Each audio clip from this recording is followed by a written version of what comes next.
Hi there, this is Chris from MoneyHub, and this video looks at car valuations, so determining the car value and what you can do to maximize it.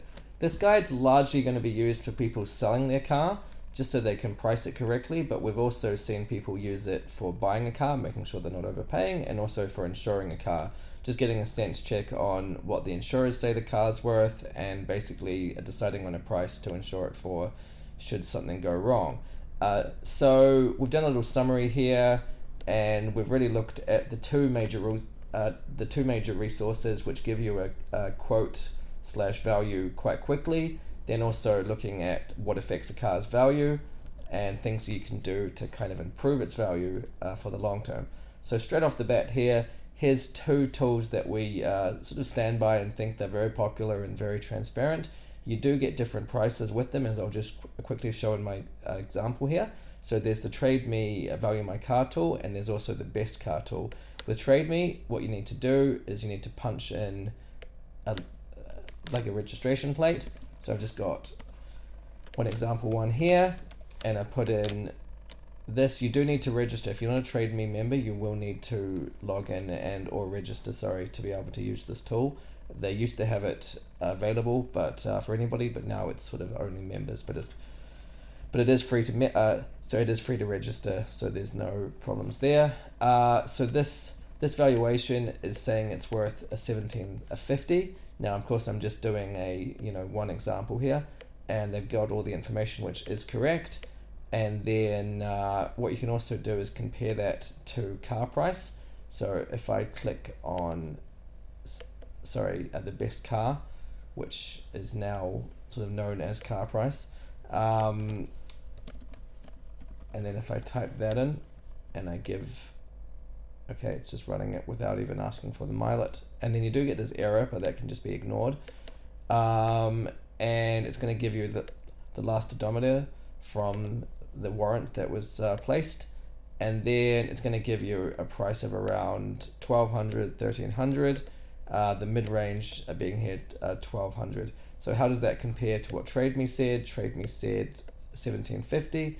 So the next step there is really just to go through and have a look at what's for sale. This is a very old car, so it's not that relevant for what you're doing, but it just shows you that there is some variation.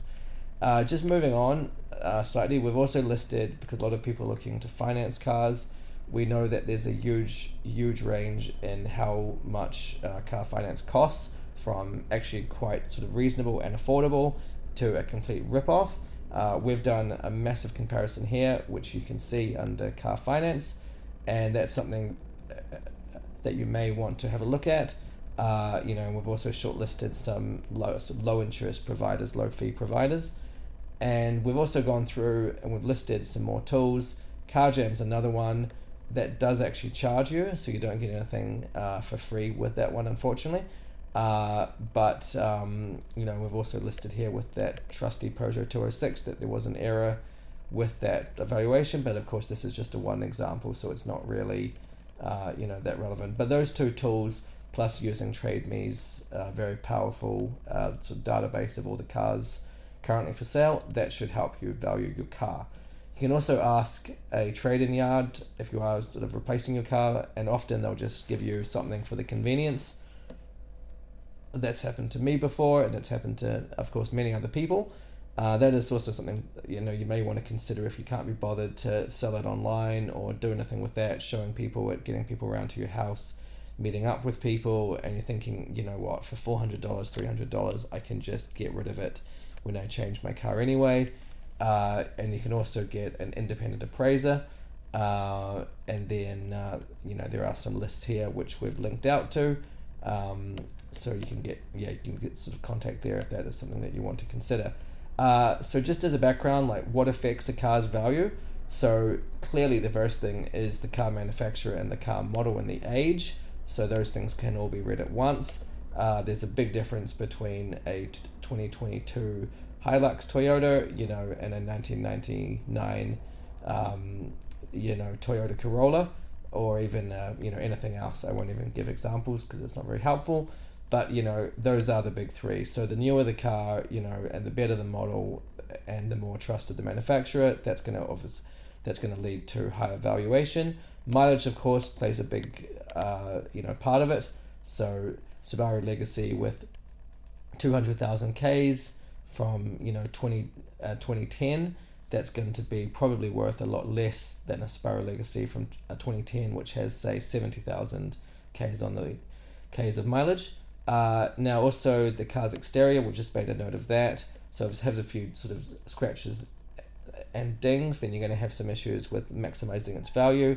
Plus, as well as the interior, people do look at that and think, this is not really the car they want to be driving in, so it's obviously worth a lot less, or just have some, they'll just downvalue it, on inspection there. Features, that's kind of, sort of by the by. Are they, that valuable to increasing the valuation, or sorry, that's significant? Not really sure. That will depend on what the features are. Sometimes people don't appreciate, very expensive car stereos if you're trying to sell it again. So it may be worth just taking it out if that's something that you value and you don't want to kind of leave in there if it's not going to put too much extra appreciation on the car. So once again, we've got those tools to use. Then lastly, just ways to keep your car in great condition and maximize its value. So these are quite basic, but it's just worth pointing out because if you are selling your car, you just want to maximize the price.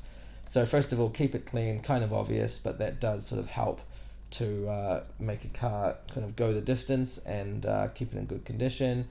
The scratches and the dings touched up, that is something as well, because of the lot of coastal areas in New Zealand, and if you have a small ding, it can get like rust in it and things like this. I've heard all sorts of problems created by these small things that become large things.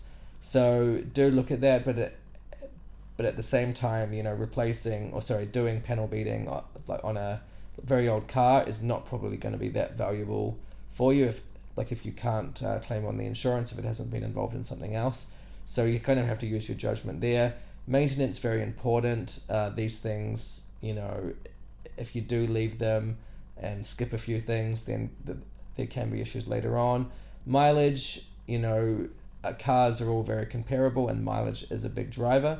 So if you do have a car which you've done so much mileage on it, people may question that, or it may be less kind of sellable or less desirable, compared to all the other cars if it's a popular model with less mileage. Keeping it covered, so it is not that practical now in New Zealand. I think, people did that in the 80s and the 90s. Now a lot of people just leave their cars outside, but that is something to consider. Keeping it shiny, taking care of the tires, making sure they're always pumped up properly. Do that when you go around once in a while to the petrol station, and then just always looking at the the dashboard lights, making sure there's no errors there. If there are and you have it under warranty, or something else, just go back and ask them about that. Parking, that's where probably a lot of accidents happen, especially in the big cities.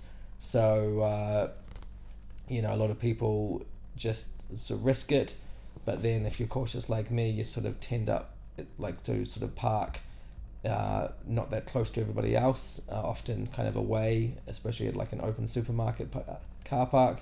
Sometimes I can't be bothered, but it is worth just noticing that, people do hit you, unfortunately, and then drive off, or they hit you and they're not interested and they drive off. So speaking from first experience there, so this is the guide. We do recommend just having a good look through it, but using those two tools and then just thoroughly searching through the Trade Me motoring section just to make sure, you can go to there from search, just to make sure that you properly understand what your car is worth, and that you don't undersell it, or if you are buying a car, you don't pay too much, or thirdly, if you're insuring it, you insure it for the right amount of money that should you need to replace it, then you're not going to have a big gap, between what you actually need / what the insurance actually covers. So thanks very much. Feel free to leave a comment down below if you have any questions or anything like that, and we're very responsive to those. And please let us know you can also contact us on email if you have any questions. Thanks.